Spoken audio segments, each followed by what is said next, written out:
kewangan, tonton video ini sampai habis untuk lihat di mana tahap kewangan anda dan bagaimana untuk mengubah kewangan anda menjadi lebih baik.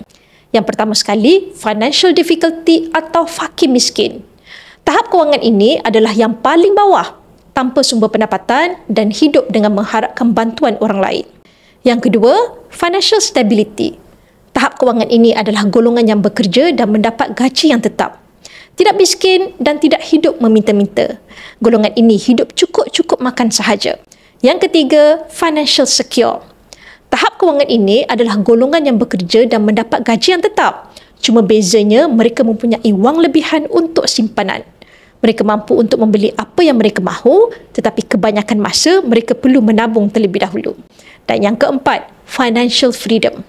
Tahap kewangan ini adalah golongan yang tidak bekerja tetapi ada duit dan mereka boleh membeli apa sahaja, melancong ke mana sahaja pada bila-bila masa. Untuk anda mencapai tahap kewangan yang tertinggi, anda perlu ada ilmu dan guru. Kerana untuk berjaya, anda perlu ada keinginan yang kuat untuk belajar. Jika semudah membaca buku kewangan pun anda tidak mampu, agak susah untuk anda berjaya.